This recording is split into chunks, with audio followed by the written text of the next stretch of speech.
I'm Arthur Marcus, Chair of the Historic Preservation Board. Now, I call the Historic Preservation Board meeting to order. Roll call, please. Mr. Bray? Here. Mr. Jones? Here. Ms. Mossy? Here. Here. Taylor? Here. Yep. Thank you. And Pledge of Allegiance. I pledge allegiance to the flag of the United States of America, and to the republic for which it stands, one nation, under God, indivisible, with liberty and justice for all. And then we have the minutes from our last meeting way back in last year in December. Does anyone have any comments or questions?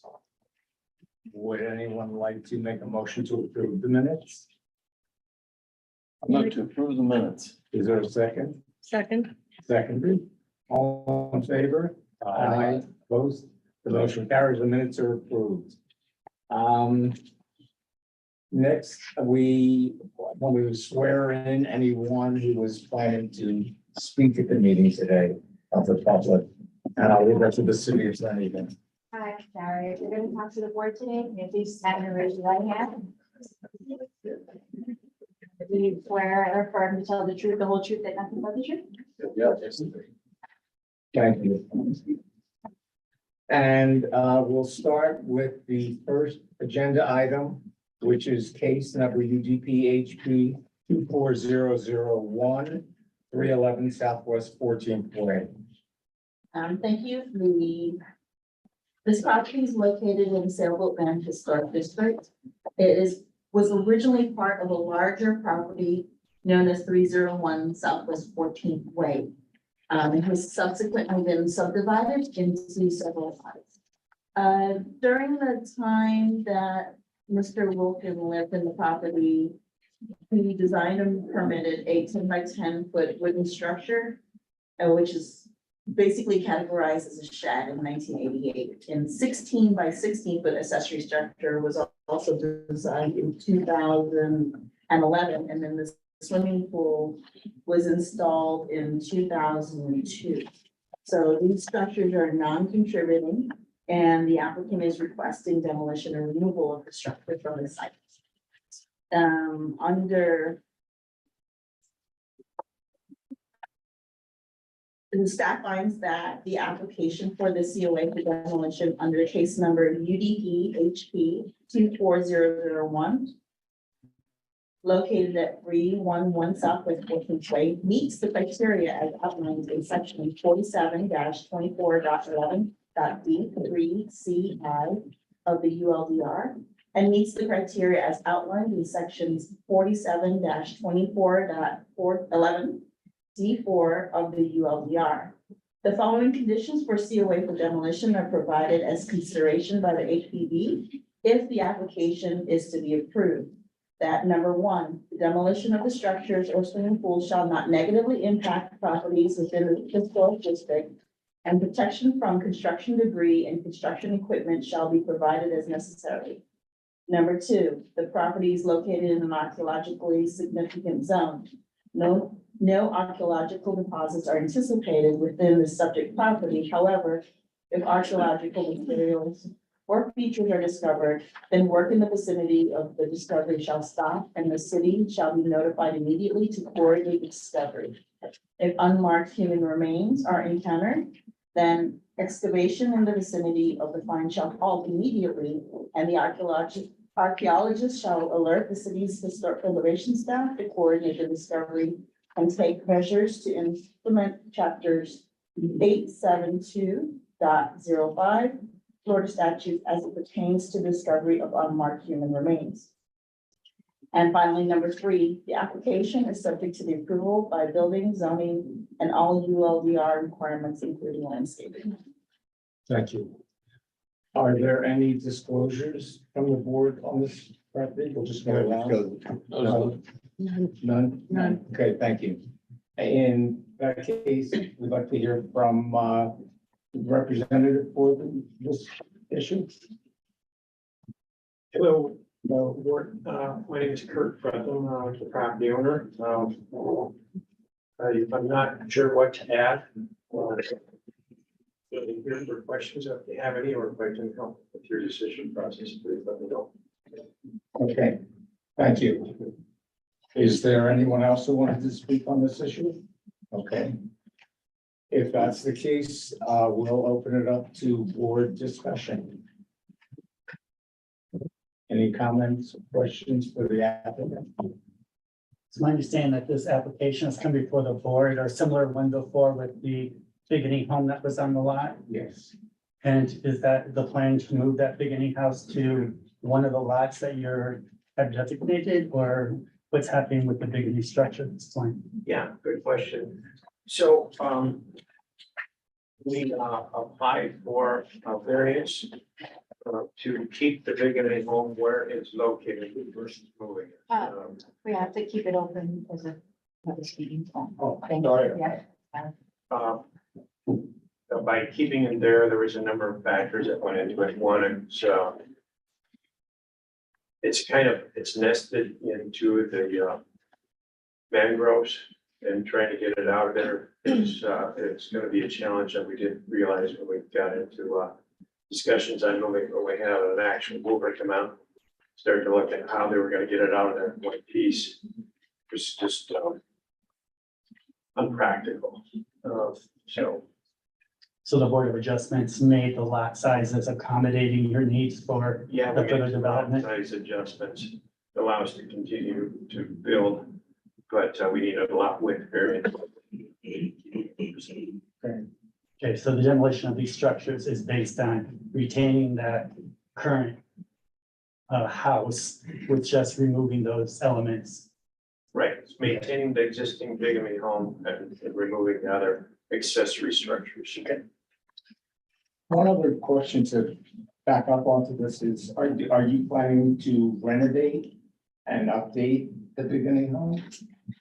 Yes, not in a substantive way. And we haven't got into detail on that, but probably a new roof. I'm sorry, I couldn't hear. Probably a new roof. And maybe replacing the siding or fixing some of the siding that needs to be maintained. Just some general freshening up there, and some interior kind of updates, but I don't think a passerby is gonna know other than it's going to be a little fresher.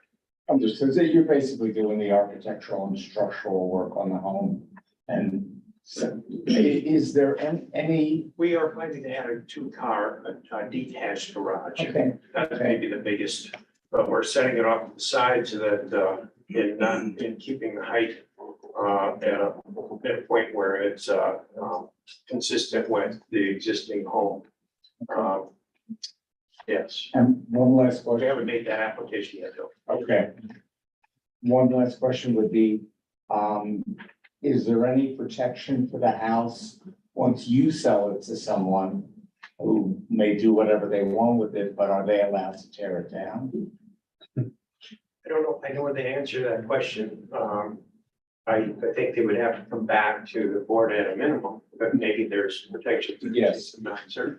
Yeah. Yeah. Okay. Understood. Yeah. Any other questions or comments from the board? Would someone like to make a motion? I move to approve the resolution for a certificate of appropriateness for demolition of two accessory wooden sheds and swimming pool under case number UDP HP 24001 located at 311 Southwest 14th Way. Based on the conditions outlined by staff. Period. Okay. Is it based on the facts in the staff report as well as testimony? Yes. And do you adopt the conditions that staff has here? Yes. Okay, is there a second to the motion? I'll second. Shane, thank you. All in favor, say aye. Aye. Opposed? The motion carries. Good luck with everything.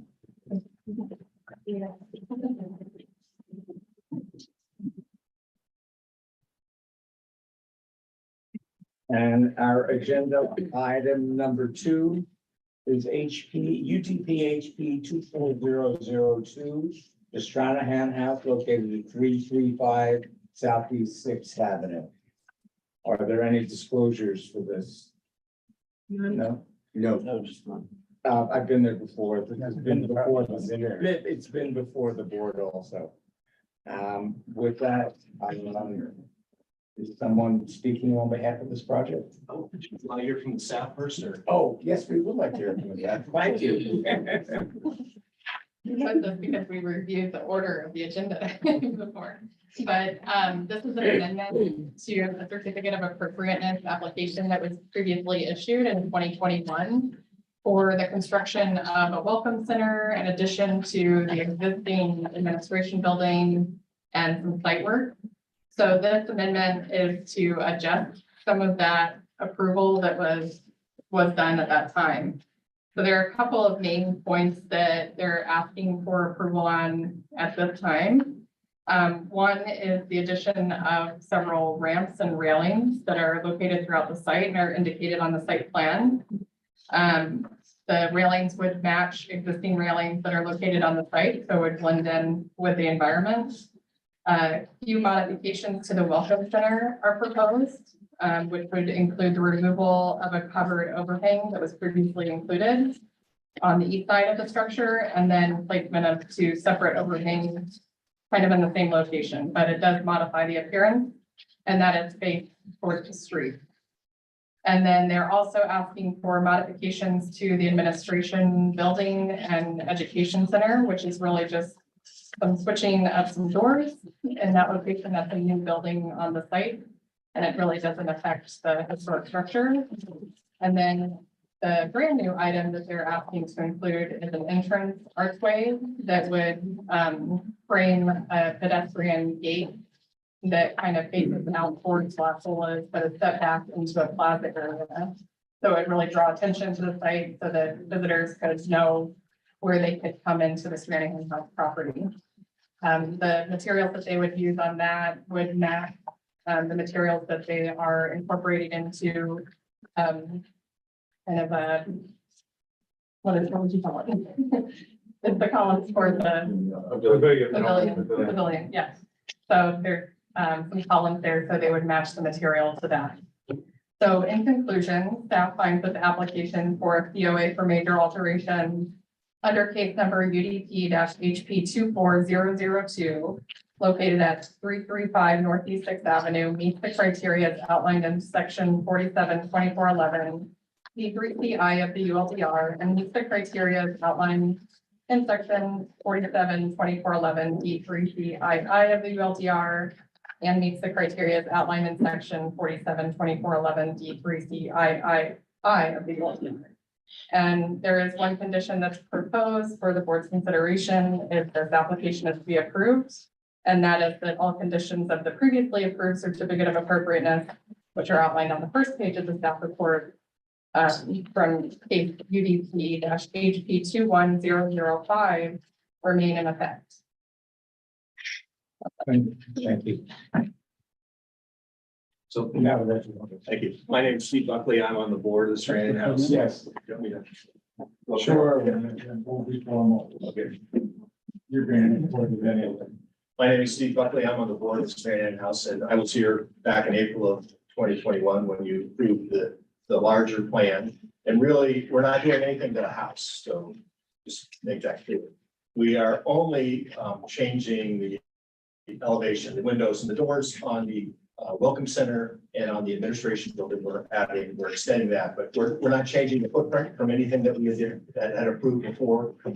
We're changing the windows and the doors, and we're adding the gate where there was a space for a gate. We didn't actually show the gate.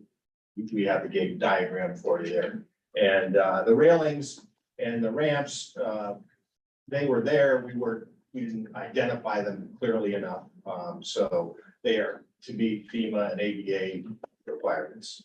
So, and with me tonight is Leo Hanson, the architect, and Doug Smith and Yutong from EDSA, as well as Jennifer Belt, our executive director, and Hugh Morris, our general contractor. So we have a lot of people here, but hopefully you don't have any questions, but they're here to answer them if you do. Thank you. Was the basic reason for some of the windows and door changes based on aesthetics or cost, or what was kind of the reason behind it? ADA, they're really ADA. For windows and doors? Well, so we had to change the windows then to make the other building, compatible with the change that we had to make. We changed those as well. But Leo, the architect, can probably answer that better. I can explain that real quickly. So we plan to put a, Can you state your name, sir, first? yeah, this is Leo Hanson. I'm Leo Hanson. So we plan to put a covered area on the east side of the house so people can walk up and buy their tickets. When we look further, there's an existing Seagate tree, which we consider to be an historic tree that we don't want to damage. So we eliminated that covered porch area. And to make sure we have protection for the people walking up, we put a little overhang that's kind of an historic looking overhang over the two windows. We actually only had one window before, but since the porch was going to be removed, it was more visible that there was not symmetric. And so we added a window back in, even though it creates a little problem on the interior, but it looks better because it faces the park there. And it really needs to be a nice elevation. So that's the situation. All right. Great. Thank you. Yeah, and that building's unique because it has, every side of the building is visible. It's not, there's not a backyard or a side yard. Every side is visible. I have a question probably for Mr. Van. You don't have to. Sure. Jumping back and forth. Okay. With these are very handsome additions and I want to make a very nice small campus for the Stranahan House. My concern in being on the Historic Preservation Board is how will the public know when approaching this ensemble of buildings, which are original and which are new? Well, that's an age-old question on the historic preservation. And the historical, the national standard says make it compatible without fooling. And I think that's, how it is. One of the things that will help is when people walk in, they will immediately, instead of right now, they have to go through the site and it's hard to figure out where you're going. So when they walk in, you'll be able to get a ticket right away. And so that, that operation, I think, will be simplified. And because it's simplified, people will be able to understand what's what on the site. But I think physically, just through color or something, some differentiation between the original building and the new buildings is somewhat necessary so that people aren't fooled. Because I think the average Joe Q public coming up here won't have a clue what's new or what's old. Sure, I know, I certainly sympathize with that. Yeah. And that, obviously, that when they built the administration building years and years ago, they made, it's of the same materials and colors and et cetera. Although the administration building, I think is, it's different enough. That said, it's maybe at some time we can create some signage at each building. So we can designate, this is Welcome Center, not, whatever we want to say, to make sure it's clear to people going through the site. I'm sorry, I'm Jennifer Beld, I'm the executive director of Stranahan House. Something we've been talking about very much with our project manager, Hugh, GC, all of them, is first off, the tiles and the roofing components are going to be slightly different. Even in speaking with Tricia, she had given us a couple ideas on how it can be similar but different. So we are going to be looking at paint colors and roofing options that give the feel of historic while clearly being different than the historic structure. Good, because I just think it's especially important for Stranahan House being one of the preeminent oldest structures here in the city that historically it's being portrayed correctly. Absolutely, very much agree with that. Great, I'm glad you're looking at. No, and it's a good point because it's a very tight site. Of course. It needs these ancillary, Oh, yeah. but there was, one of the things when I first went on the board 15 years ago, one of my main ideas that I had was we have to move that tent off to the side so that when you're walking in Las Olas, you can see the Strand. And we'll meet that objective that the pavilion is designed at, I think, just the right height, that so it doesn't block too much, it's off to the side. But it's, you know, as I said, it's a tight site, so I know, but I appreciate, it is an important question. Well, it is, and I think it's important as to setting an example with the Stranahan House for the way a historic structure should be dealt Good. with. Any other comments, questions? Motion to approve, disapprove? Public, you opened it up to the public then? Oh, yes. Oh, we did not open it up to the public. Does anyone else like to speak? No. We're always training. Okay. With that, we'll close the public discussion, open up to board discussion. I like it. Do you want to say something, elaborate on that? I like it. It's as you said, it's the oldest, it's important.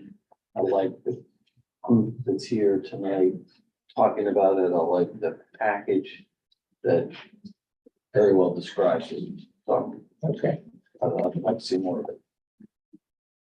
more Stranahan houses. More continued effort. Okay. Would someone like to make a motion if there are no more comments? I'll make a motion. Motion to approve the resolution for amendment to a certificate of appropriateness for major alterations and new construction under case number UDP HP 24002 located at 335 Northeast Sixth Avenue based on the following facts that were discussed during the meeting and findings as outlined by the staff members with the conditions that again were noted in the amended portion as well as the original. And that's it. Is there a second to the motion? Second. Seconded by Tim. All in favor, say aye. Aye. Opposed? Motion carries. Good luck with everything. Thank you.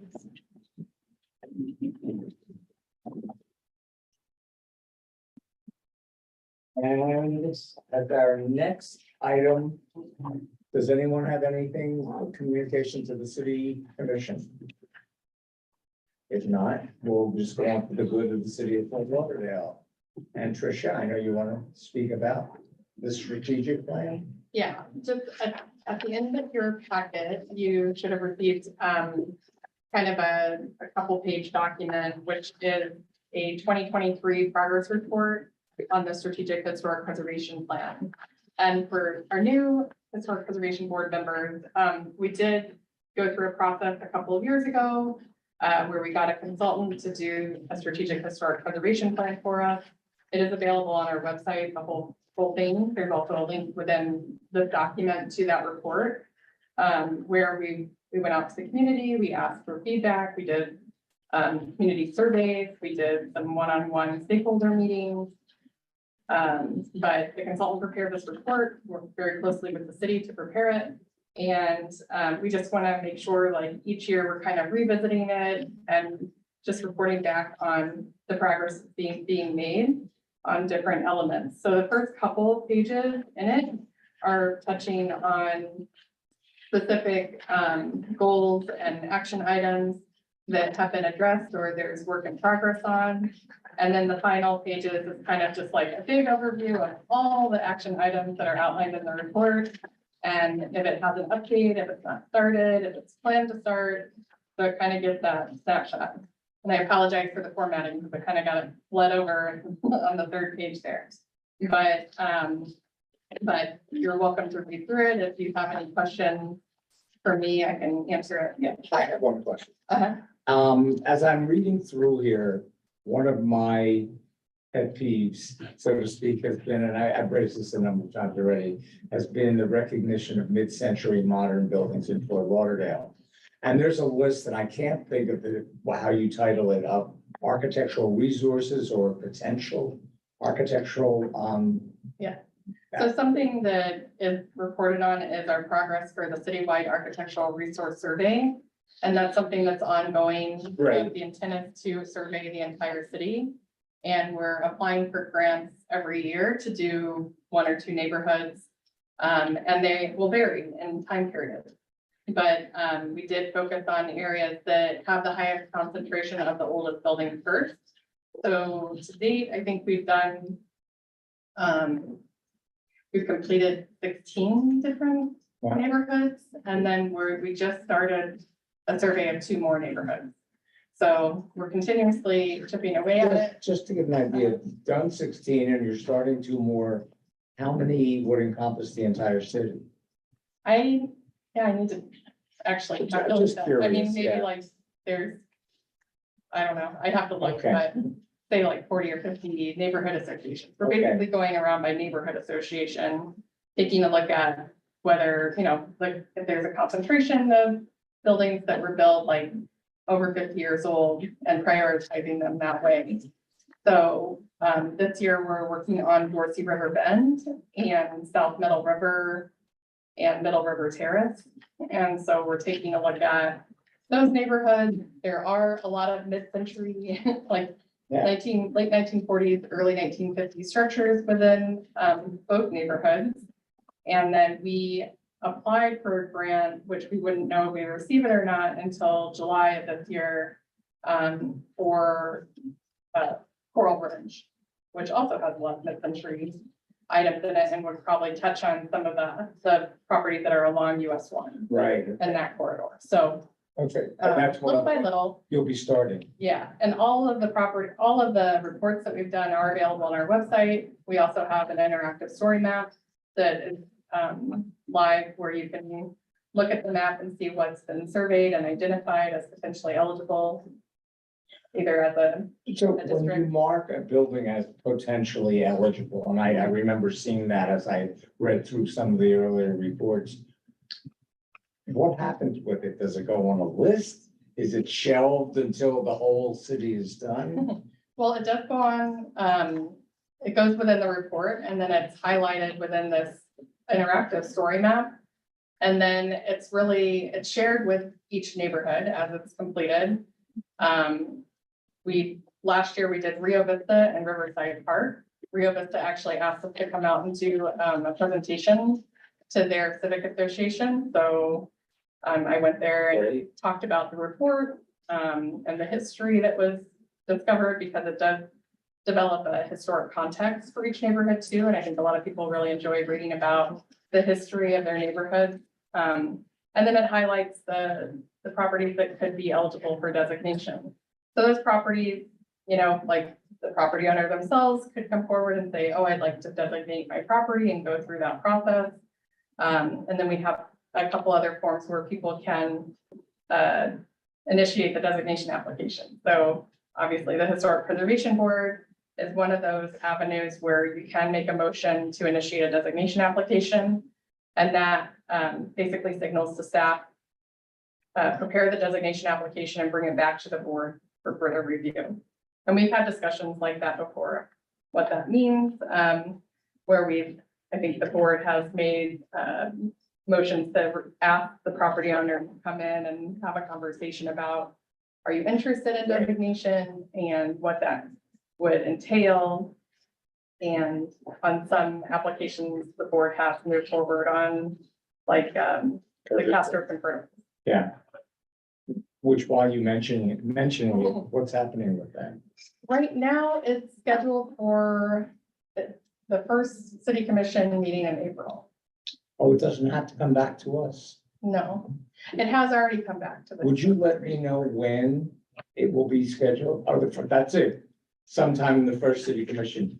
It's the first city commission meeting in April is what it is now, unless the property owner asks for another deferral. Okay, and this is for what purpose? For the designation. So the Historic Preservation Board made a motion to designate that property and then staff prepared a designation report, brought it back to the Historic Preservation Board. And the HPD then made a motion in support of the application to the city commission. But the property owners requested a deferral in the bill to Are they only going for the original building or the entire site? the entire site is Really? included in the designation. Interesting. application. I would have thought they'd only go for the original building, but. Yeah, I mean, the original. In that case, like, we weren't really directed by the Historic Preservation Board to prepare it in any other way. So that's the way that Okay. staff prepared Could the commissioners adjust it so that would just be the building if they chose? they could, they could make a motion that's different from what's shown, but it would require that we, Revise. Huh? You have to revise it, but. yeah, we'd have to have And come a, back to us. no. No. We'd have to have a survey Okay, of what would have, what they want to designate. so the first commission meeting in April. That's Okay. currently where it Okay, is, until it changes. unless it's changed. And continue with this. I know we're sidetracked a little bit. Sure. No, I mean, that's pretty much it. I mean, I don't know if you want me to go line by line. No, I mean, I think this is very But yeah, thorough. you're welcome to read through it. The information that's highlighted in blue is kind of like the update for each of those goals. Now, this is the draft at this point, so it's not been posted online. It hasn't been posted online. We do intend to send it to the city commission as part of a memorandum in the future. I tested some of the links, just with what you've got there, and They it were didn't working. work, so. Okay. I said, that's probably part of the reason Yeah. it's not been finalized, but Okay, yeah, we'll definitely take a look at that.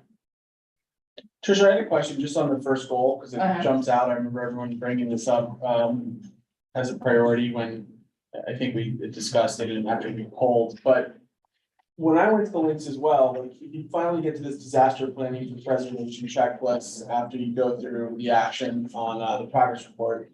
I noticed that it certainly lays out like a perfectly comprehensive way to analyze things, but I noticed that if you have a destroyed property, let's say for instance, just for conversation's sake in Sailboat Bend, and it's determined to be contributing, but it's certainly got a low finished floor elevation, right? It needs improvements.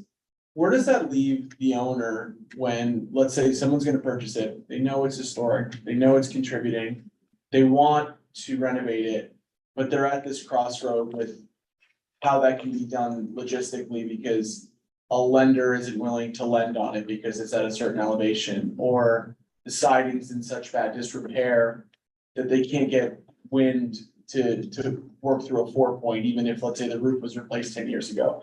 I guess what I'm getting at in a distilled fashion is, how do we try to make this so that there's actionable items for people that want to take a preservation stance, but not go crazy and expending hundreds of thousands of dollars on what would otherwise be sort of a little bit easier, if not for the flood, because it might be this crossroad of how do I justify keeping this property if I'm buying it knowing I want to restore it, but I can never get a loan on it, I can never mitigate it without really intensive civil engineering work. I know I kind of said a big word salad, but you bring up real points that are You know. valid after this past year in particular with the Right. rains that we've had, is that both you can't get loans for these properties because of some of these flooding issues, and you can't get insurance for the same reason. right, So therefore, these homes, you know, who's gonna buy them, who's gonna renovate them, when you can't get a loan or you can't get insurance?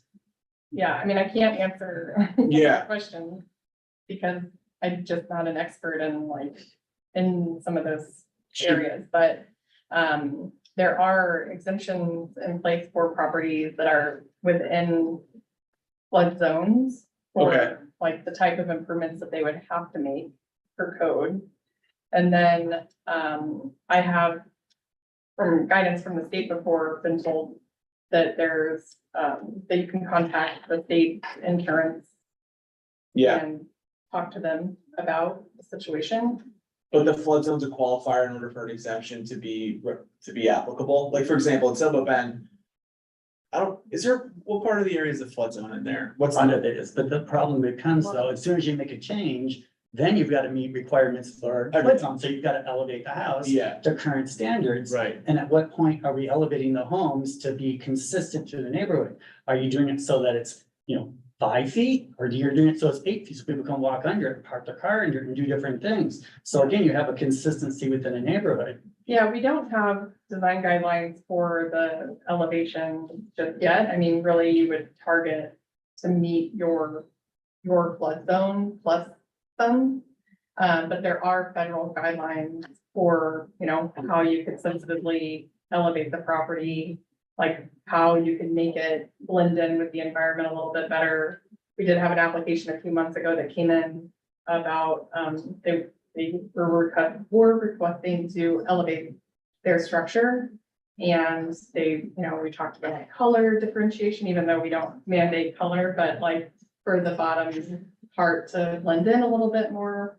They would build stairs, put in landscaping, things like that, that could help blend into the environment a little bit better. But there are communities that do have guidelines set in place and where majority of their properties have been elevated. So there's like Mandeville, Louisiana, that if not all of their structures are, it's pretty close. Right. So how do you go about making something with regulations or guidelines for people that they can be aware that, okay, yeah, you can elevate up to 8 feet to prevent that rather than the 3 feet that you might originally suggest, because further damage, further problems down the road, or so they can utilize that space more effectively. Yeah, I mean, as of right now, we don't have any funding or any ability to create those guidelines. It's a restriction that can only go 3 feet or 5 feet, or could you go 8 feet or 10 feet? And how bad would that look considering the neighborhood if you had one house that's elevated? Well, the zoning caps you off at a certain height, Right. but where you Well, but if could, it's a single story, your height is 35 feet, so depending on the zoning, but I mean, to Richard's point, could you put a home on stilts and Sailboat Bend if you desire to? I mean, would we Yeah, have? something we'd have to talk to the Yeah. building official about and zoning and. That's like Florida building code stuff. so, Right, right. yeah, I mean, we can look into it. Yeah, no, I guess to get back to the point I was trying to make is like, we met about this structure, we were doing due diligence on 804 Southwest Fourth Street. It's a cool house, it's just, there's a practical aspect to like what can be restored. And then what could be restored potentially, but at what point does the diminishing return occur? Where it's like, how much money can you spend on something to then maybe hopefully be able to make it insurable, be able to be lent on. And then you're still, I don't wanna say stuck, but you still have a wood structure with older building systems. So I guess my larger point is like, this was my first vote, was to get resources to better understand the threat of flooding. Because I watched the flood come into our neighborhood, it was crazy, like it was absolutely crazy. So when that happens again, do we have to encounter, like going to some resources, or are there real viable avenues to what that property owner can then do to maybe seek an exemption from the otherwise contributing factor, because the economic hardship that's caused by it is outweighing what could be restored.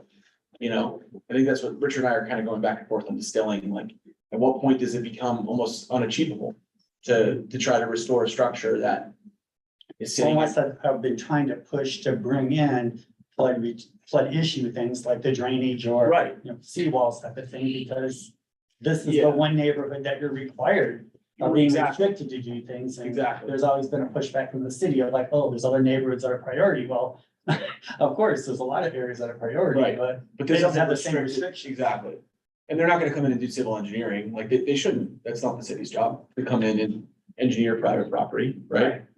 So it's like we're at this crossroad, and like on 804 Fourth Street, I'm still perplexed by it, like I don't know what to do with it, I'd Yeah. love to restore it, but it's the type of house where I could see you restore it and then a month later it's flooded.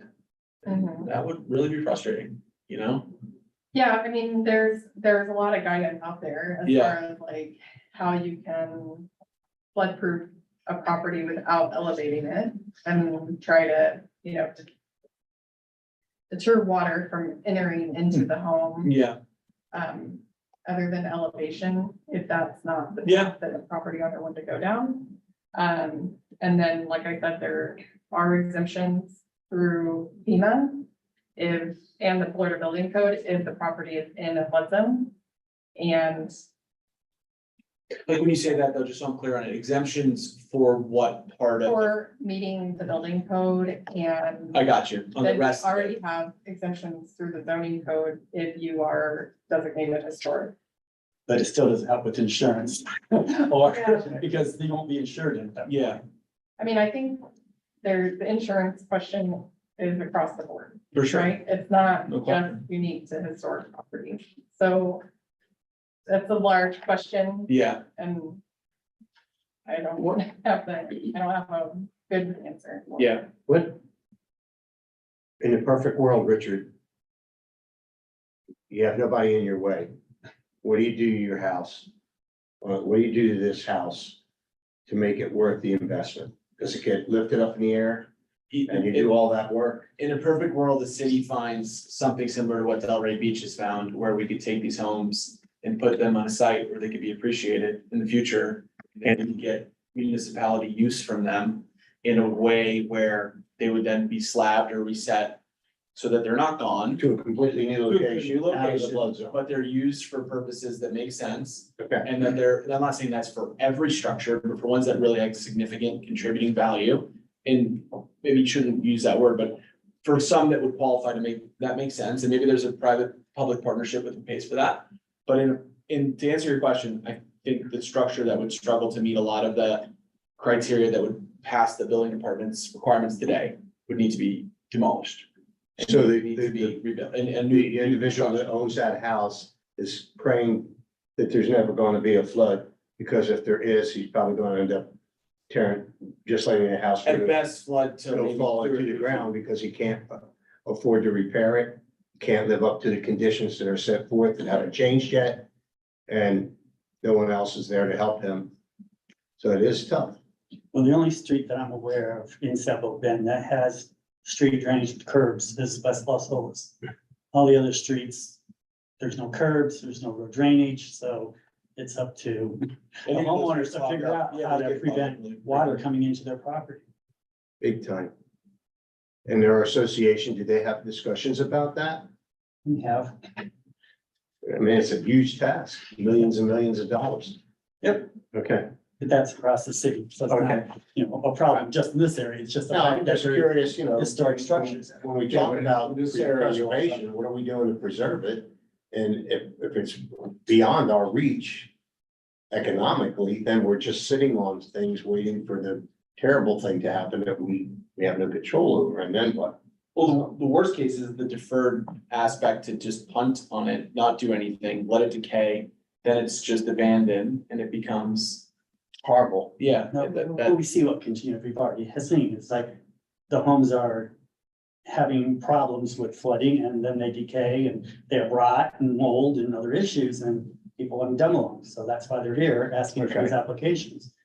Because we're not addressing the underlying root of the problem. Okay. I just think almost to add to this, maybe give us a criteria that's objective, if like there was a certain base level of elevation that we could look at. And give extra consideration to that being the case, because not everyone's gonna have the desire wherewithal means to raise the elevation of a house or mitigate otherwise.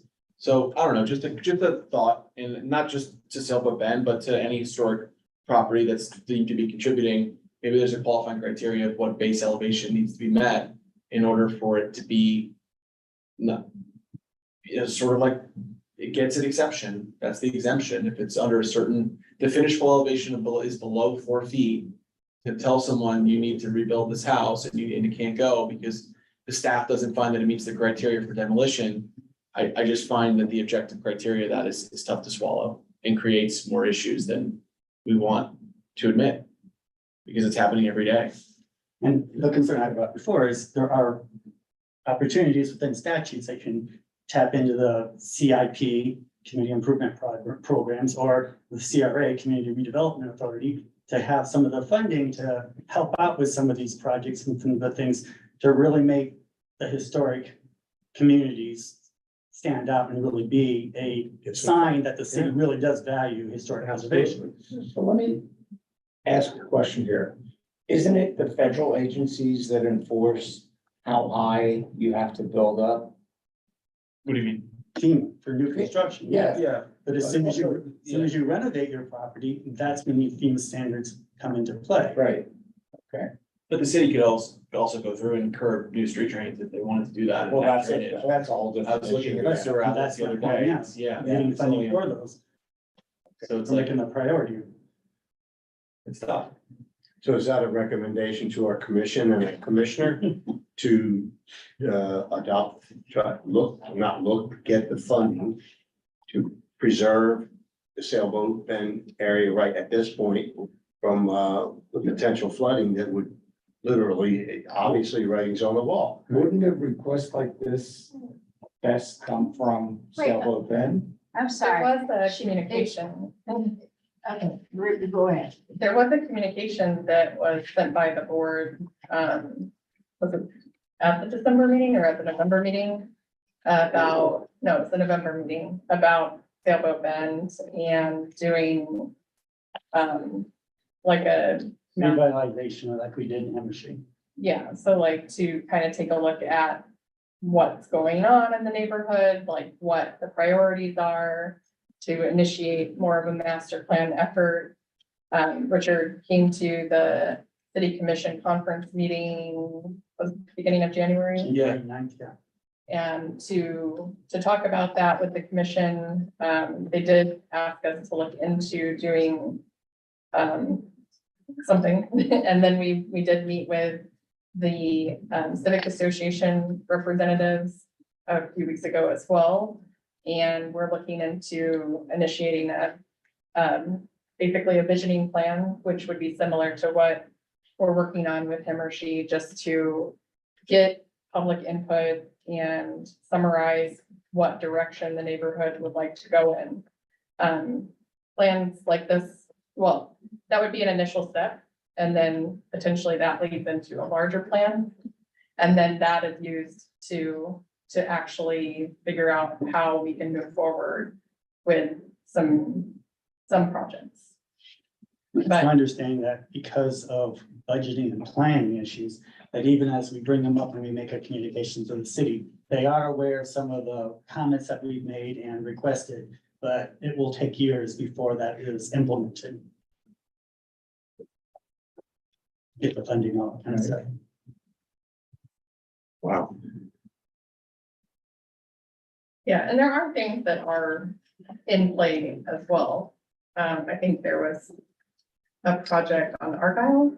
They finished the drainage that was put in there to help with that particular area, because Yeah.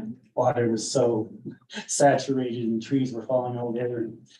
Yeah, so I mean, I think there are things that are in the works. Yeah.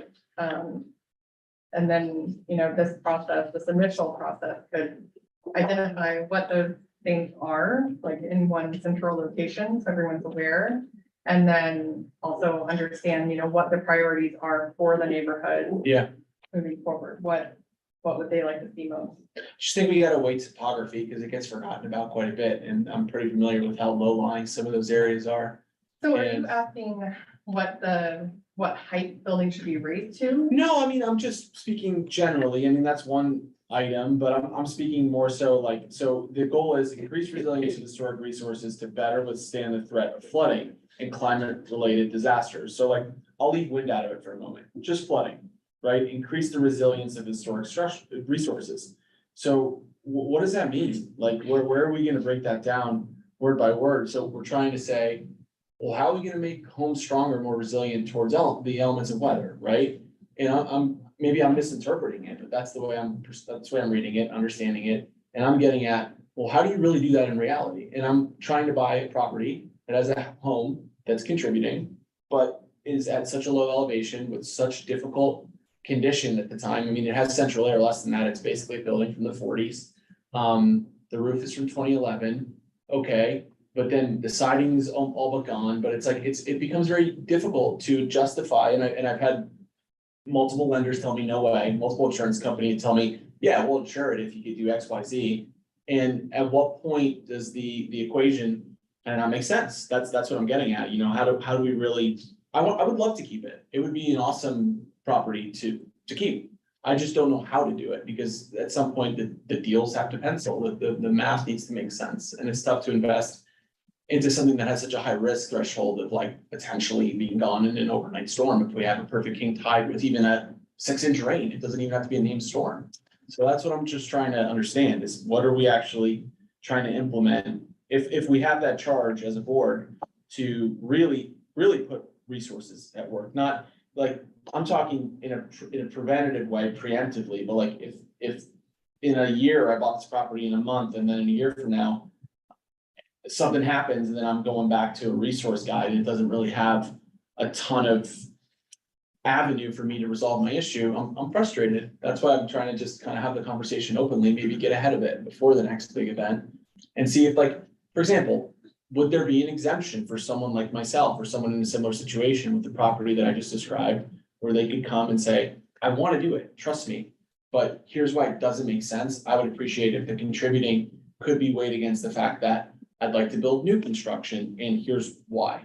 And it's a big consideration for what would be here on the environmental side, you know, why it would make more sense. With the community improvement program, I got the impression you can't use any funding for personal properties, but if it's for the good of the city and you're doing it across the board for a community that is a historic district, can you provide funds to contributing properties only so that they retain that contributing factor and have funds to elevate these homes to mitigate a lot of those funding problems? I don't know if it's for the good of the city in the sense that it's private property. Yeah. So it's not open to the public, so it's not like your Right. home is a museum or anything like that.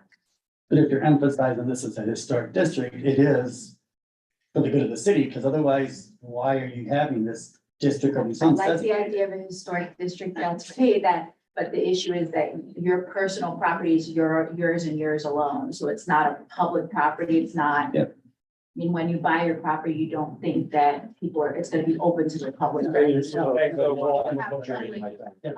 funds. you're not addressing the drainage problem to mitigate that, so. They are, it's just they have an order and you can definitely reach out to your individual commissioners to talk about that, but it's just that through Public Works and Right. that's not us. We're just trying to throw ideas out here. Yeah. Come up with alternatives. It's just tough though, because the sewer installation was, I was looking at the sewer atlas today, because this property the sewers were installed in 20 years ago, in 2004. I mean, that's crazy to think that, but that's literally the whole neighborhood was on septic until 2004. There were no main lines.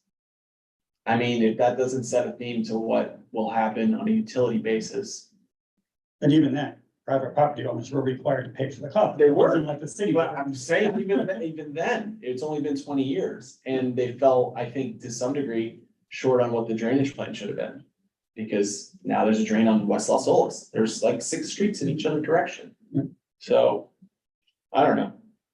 Just trying to put more kind of concrete, established thoughts of what we could do if someone finds themselves in a situation where they want to purchase an historic property, but the elevation is just at a point where it's too difficult to make it work. It's financially unachievable to get into that situation. And so my question is it set up now to where there's no wiggle room? So you could come back to the city and say, are we asking them to reverse the historic designation of this property and renege it so that we can tear it down without all the rigmarole? It's a historic district. It's the Just district. exactly. So it's So not even- there's a lot of tentacles on this thing, but point being that in all practicality, if something doesn't change at the time it needs to be done, we're gonna be sitting on a piece of blighted property. Right. And that's not fair to the people who live in that area. That's not fair to the historic neighborhood. Mhm. That diminishes everybody's investment. It's contrary to the idea of historic preservation. We're actually letting the situation destroy a historic building because the city doesn't have the funds, the owner doesn't have the funds, and everybody's praying that it doesn't rain. And it's by no one's lack of attention is by an act of God. So somewhere along the line, there's gotta be some kind of loophole somewhere But the dilemma is what I've seen to where if he In the 20 was years- gonna raise his building, that I've been in the community yeah, is, why couldn't he get some assistance from the state or the city? Let's just have the solution, Delray Beach. There's a lot of things, I think. so, Yeah, like, I mean, it's stuff one that- solution. Yeah, The big dollars. Well, everything's big dollars. but Raise it- somebody, raise it up somebody's would be still big. paying to have those homes moved and the property owners have to agree to. There's a lot of things that go Of into that course. but project. that's where maybe the city can chip in, because it's gonna be a public building at that point, Yeah. right? We could tap into a neighborhood program. Okay. But the problem that I have seen, several, Ben, is that some of these property owners have owned their homes for 40 years. They're on a fixed income at this point in their lives. They do not have the funds to do this on their own. So they will not be able to do it. It won't get done, and then it will deteriorate. So that's why I'm pushing for some kind of initiative or way of coming up with funds for this to happen. There's a way I would try to find it, but I'm looking, I do know that there's certain types of loans that you can get from the bank, that perhaps could assist, but those are personal issues, like I think there's a 203K that allows you to demolish and rebuild, et cetera, so you can get mortgages and, Right, but contingent upon. at 70 years old, when you're retired and you're taking out a $50,000 loan to raise your house, how are you gonna come up with the money to pay back those loans in a few years that your life expectancy is? I mean, it doesn't make logical sense at some point. Yeah, I That don't is the dilemma. want to get into anyone's bank account. I'm just suggesting, there are certain banks that allow you to renovate homes as well as to elevate, demolish, et cetera. There are loans for We that. need money. I know there's 203K and then there's home style for renovations. So It just would be nice, like in the way that the application was presented on agenda one item, where like meets criteria, meets criteria, meets criteria. And not have to basically persuade on why something needs to be done, but doesn't meet the criteria, because then, there is that. Well, why doesn't it meet the criteria? Because it's an historic home, it's a contributing property, in this case, it wasn't, based on a very set. Objective criteria of why it is below a certain base elevation, and that's why it's going to meet the criteria, because it trumps any feasible way to restore this property. Unless it's brought up to speed, unless somehow money's falling out of the sky and some trust wants to designate that these properties should be elevated, and here's the money to go do that. Mhm. It's That's just, exactly what you're looking for. It's not Rockefeller. yeah, it's not otherwise. Well, the way the code is written is, as you all know it. For sure. The criteria talking about the historic nature of the property or properties. Yeah. And with the Historic Preservation Board, so that's the task of this board, is to make those determinations based on that criteria. There's also, after that is determined, they can appeal to the city commission. There's also an economic hardship application that could be filed following the denial. So it's an additional burden of proof to say, I can't afford what needs to be done to this property. But that is an avenue, and Yeah. that's the way that the code is structured at the moment. Mhm. I don't know. I haven't run across, what you're describing with Mhm. historic preservation, because it's not the intent, right, of historic preservation. The intent would be to try to save the building and to figure out a way that can be done. But the code does take into consideration the fact that sometimes that's not able to be done with two other paths that can be taken after.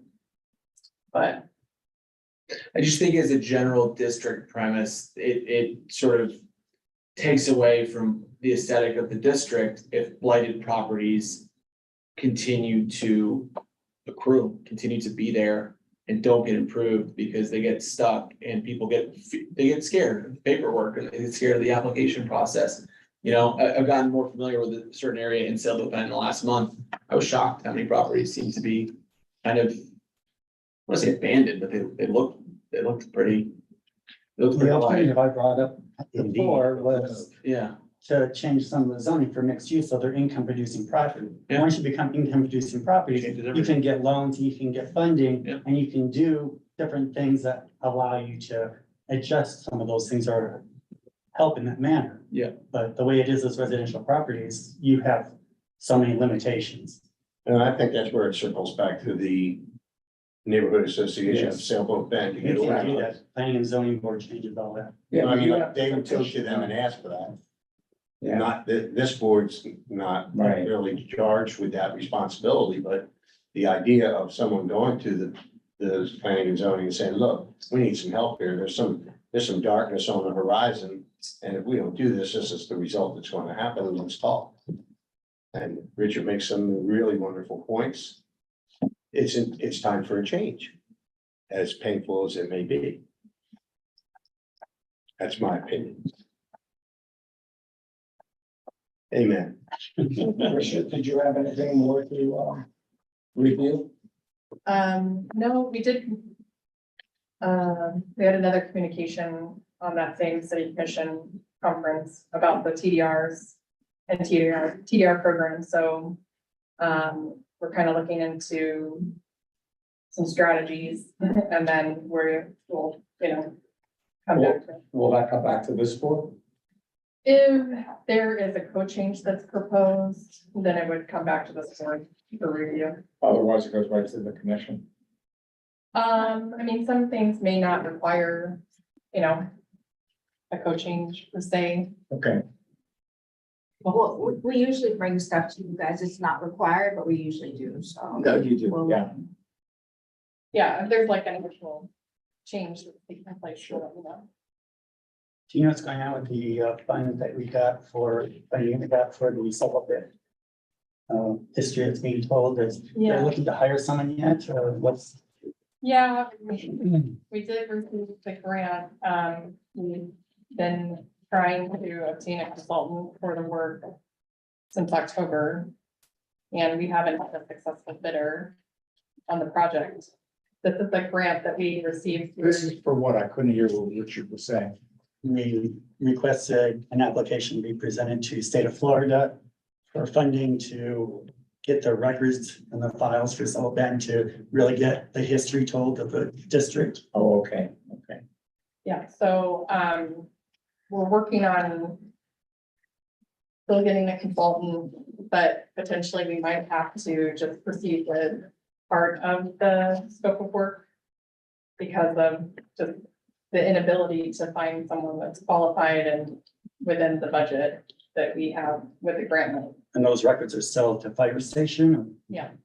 So potentially, what we're trying to make sure definitely does happen is to get the records out, organize them and scan them within this grant period.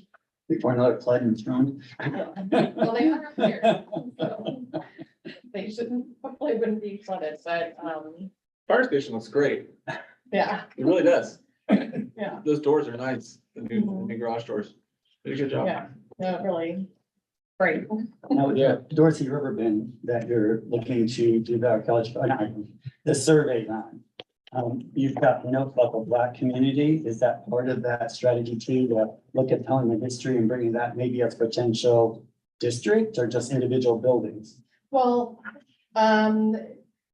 maybe there'd be two different ways. We've just started the survey with a consultant, so, we'll be exploring different options and she'll be looking into, different historic resources to develop the historic context. So, trying to figure out if there are existing resources at the African American Library. I know the Historical Society has a number of resources, and Simone and I have visited over there to take a look at what they have. They're also developing an installation at the museum, kind of highlighting some of the history of Black communities here in Fort Lauderdale. So, kind of piggybacking off of some of that effort. And there's a number of things that are kind of going on that I think will collide and help build that historic context of that neighborhood. But from the architectural resource survey, we will make some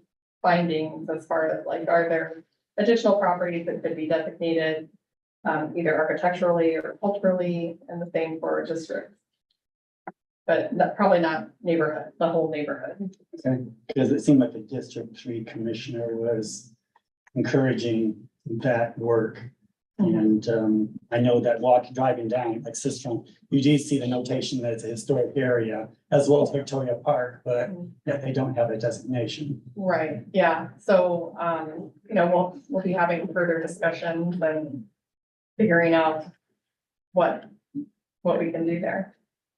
But ultimately, like, any designation would have to come from something, so either a property owner or property owners that own what would be designated, the Broward Trust for Historic Preservation could bring forth an application based on an architectural resource survey. The Historic Preservation Board or the City Commission can make a motion to initiate application. So once any of those actions happen, that's when a designation can begin. What we're doing is really just collecting the information and trying to just provide an avenue for education. Tricia, so Broward Trust has the whole standing to come before and propose historic designation. Are there any other organizations similarly who can do that? So in the code, it does say that the organization has to have a vested interest in historic preservation. So, But it doesn't, yeah, for at least the past 5 years, so, it doesn't say it has to be in Broward County. No, Okay. So it should be a national organization or like Yeah, the that's, yeah, archaeology organization that did it. okay, yeah, thanks. so Speaking in of- their mission, Right, like, it needs to state that that is the Okay. basis of the organization. And then, of course, Shari would have to say. it is the stamp of Needs a stamp, approval. yeah. In action 234, you've got create an archaeologically sensitive map. Are you revisiting the map that we currently have? You've updated? So, we are looking specifically at the Sailboat Bend Historic District and kind of seeing if we can do a study of just that area to update that information first. Right. Because obviously we see a lot of applications come in, so it would identify, the different areas of the zone as like a high probability zone, a moderate probability zone or low, and then each of those would be defined as far as like what level of, review they would need. So like a low probability zone, we would just be cautionary and say, you know, if you do encounter something, then it would be, you know, you need to contact staff. So you start there and expand it to the entire area of City of Fort Lauderdale, because that map is out there, just Potentially. like that we're using. Yeah, so like that would be the goal. I think it would definitely require grant funding or some other sort of funding to complete that, because it's just a lot of information. Right, is it something that we should request the commissioners provide the resources to write that application to reevaluate the archaeological zones, or is that something you guys have ability to Yeah. do on your own? I mean, we could potentially do it on our own, but I think we'd like to kind of see this first phase through to understand like what goes into it, what kind of information we need, set up a template for it and work through it that way, and then move forward. Okay, it's my understanding that the Fort Lauderdale Historical Society has a lot of the archaeological remnants or It has, stuff set in their facilities at this point, and they're looking to build onto their area over there to host some of the stuff. oh, I'm not sure, I'm not aware. I know they have some archaeological artifacts that are within their collection. Anything else? Anyone have anything else? Other than you've got this action 423, which is developing resources to assist property owners in researching the history of their buildings. Is that something that you have on the city staff, or that's with the city historical society? And It would really probably be a combined effort of just like what you could do to research your property. The state of Illinois, or yeah, I think it's the state of Illinois, has a nice like little pamphlet of just, you know, some different resources you can go to to check out, you know, the history of your house. And sometimes it's a little disappointing, but you don't find much. And it's just the way that archives are, and sometimes it just doesn't exist. So, you know, maybe just letting people know that there's always, not always a whole lot there. Unless somebody famous slipped in. Right, Well, in that case too, it's even researching back through history, who were previous property owners and who they were. Yeah. That might tell part of Well, the you story. can do of that on the history. property appraiser website. to an extent, there are It's not that directories. far. There are directories with the Historical Society, so just highlighting some of the resources that are available at the Historical Society and as well as within the city, like our microfilm. That people could take a look at and kind of just find some more information. Sometimes we do have original plans, sometimes we don't. And then also like, if you just want to know, oh, did an architect build my house? Was there a particular builder? And how you could find more information about that as well. So I think it's just highlighting some of those resources and areas you can look and that would be an effort that we'd probably partner with them just to make sure we're covering what they do have available there. Well, in these surveys that you're doing with the different areas, how much are you guys and the staff really engaged with that versus the outside consultant? Are you using these same sources to research all these different properties? Yeah. Yeah, so I mean, it's not an endless bucket of resources. There's really a finite number of resources that we can use, and then we don't go into full history on each property. You know, we're looking at the surface because we're looking at thousands of properties over 6 months. Yeah. So it's a very brief overview, but it's a start. And I And it's also pretty think that residential buildings have less information about them, have less evidence than a hotel or a more public building. Yeah, sure. Anyway, Can I just ask one point for the good of the city, maybe for next meeting, we don't have to do it right here, but how can we present that I would like the commission to consider reviewing all lots that are owned by the city for potential review of if there would be a suitable site to consider relocating historical homes? How can I make that suggestion? I'm open to interpretation of how we would pose that question, but similar to the city, I think it's Lake Worth, I believe it's Delray Beach. How could we request that they make that consideration? Because I know there's lots that they seek out requests for proposals on all the time, right? Whether they go through CRA or whether they go through different avenues of how they want developers to come. And I know that there's in some cases on Sistrunk, when that last assemblage was occurring, the city had owned some property there and where they went into a deal and sold that to a private owner.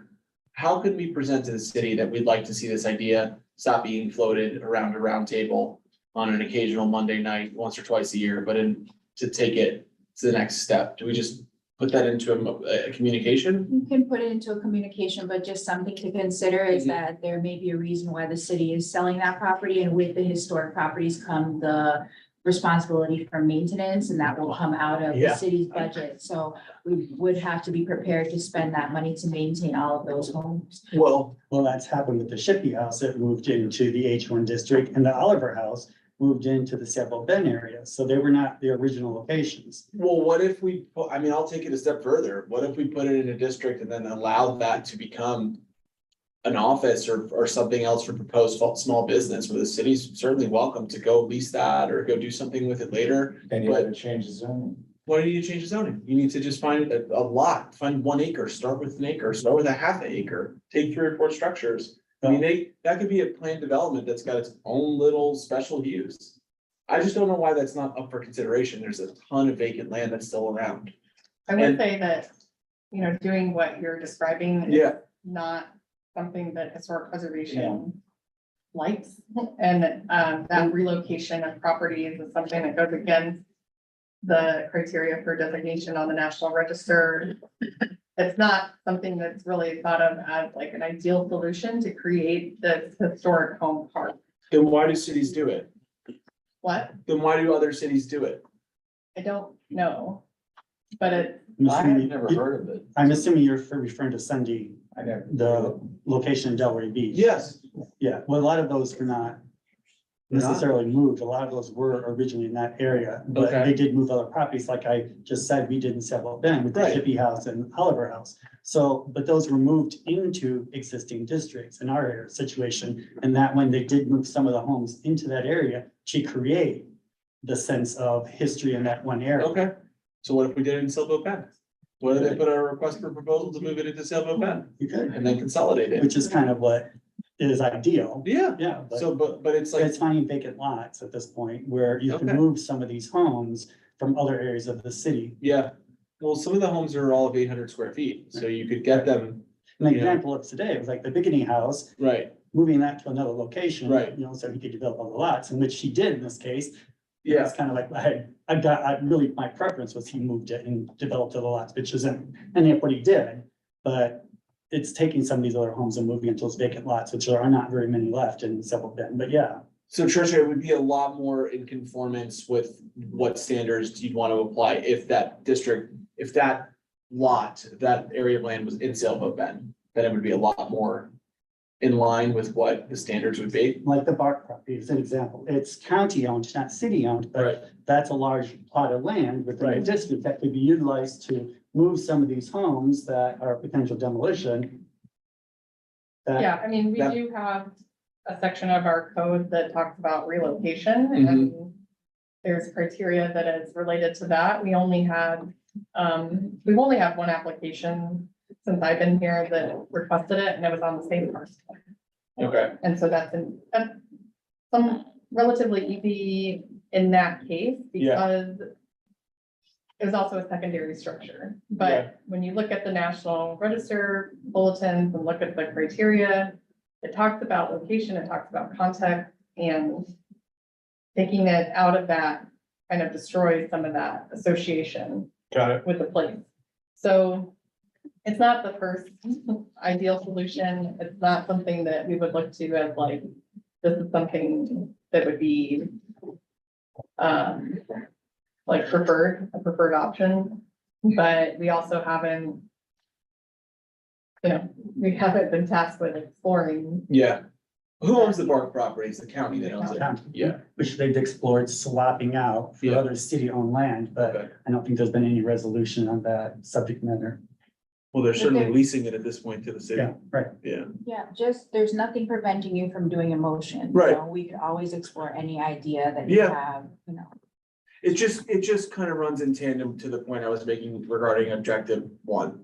Was just, like what other avenues are there? That's all, And one of the other lots or areas in the city or in Seville Bend would be the West Side Schoolhouse. To really buy that back, and there's been discussion about that, but utilizing that for city facilities as well as buying the other additional land around it from the villages of Seville Bend Yeah. to kind of develop it or have places where homes could be moved or facilities for them. Right.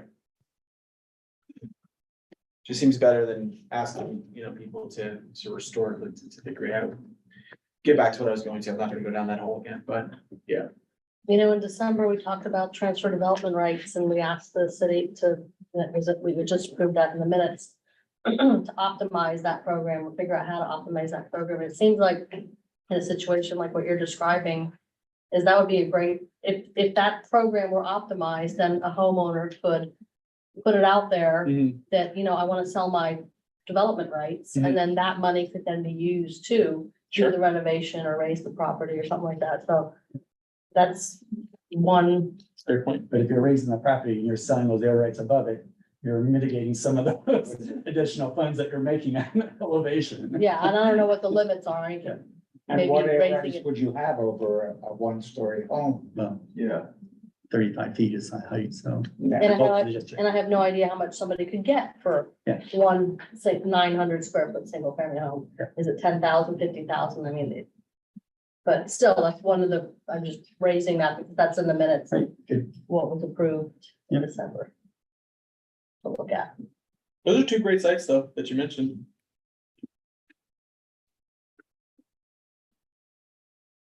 Anyway, anyone has nothing else?